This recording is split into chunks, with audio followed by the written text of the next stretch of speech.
একঘেয়ে চিকেনের স্বাদ বদলাতে আজকে বানিয়েছিলাম ধনিয়া চিকেন।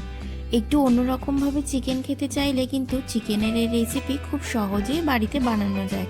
তো এর জন্য চিকেন প্রথমে ভালো করে ধুয়ে নিয়েছি।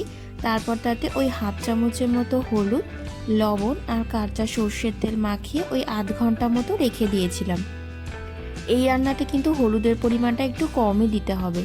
তারপর কড়াইতে তেলটা দিয়ে দিয়েছিলাম, তেলটা গরম হয়ে গেছে। তারপরে পেঁয়াজ কুচি অল্প লবণ দিয়ে ভেজে নেব। একটু লালচে করেই ভেজে নিয়েছি। তারপর তাতে দিয়ে দিলাম রসুন আর আদা বাটা। এবার মশলার কাঁচা গন্ধ না যাওয়া অবধি মশলা খুব ভালো করে কষিয়ে নেব। তারপরে মশলা থেকে যে তেল বেরোতে শুরু করলো, তারপরে তাতে দিয়ে দিলাম ম্যারিনেট করে রাখা চিকেন।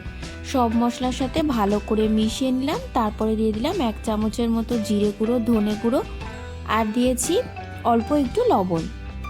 প্রথম 7 থেকে 8 মিনিট খুব ভালো করে কষিয়ে নিলাম হাই ফ্লেমে।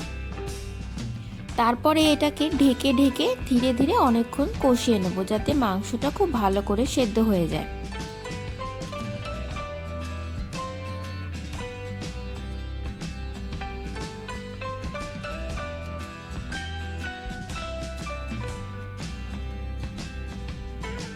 তো বেশ কিছুক্ষণ ধরে কষিয়ে নেওয়ার পর মাংস যখন প্রায় অর্ধেক সেদ্ধও হয়ে গেল, তখন তাতে দিয়ে দিলাম ধনেপাতা বাটা।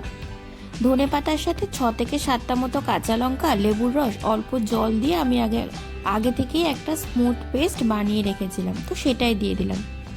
এবার সব কিছুর সাথে ভালো করে মিশিয়ে নিলাম, আবার আরও কিছুক্ষণ কষিয়ে নিলাম।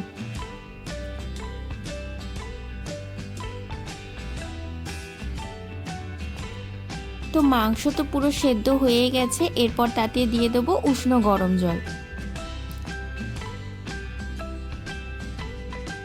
তো জল দেওয়ার সাথে সাথে সব কিছুর সাথে খুব ভালো করে মিশিয়ে নেব। তারপরে একটু ফুটে উঠলে, একটু গ্রেভি গ্রেভি হয়ে আসলে তারপরে গ্যাস বন্ধ করে ঢেকে দেব। রেসিপিটা অবশ্যই একবার বাড়িতে ট্রাই করে দেখবেন, আর ভিডিওটা ভালো লাগলে অবশ্যই লাইক শেয়ার সাবস্ক্রাইব করবেন। সকলকে ভিডিওটা দেখার জন্য অনেক ধন্যবাদ।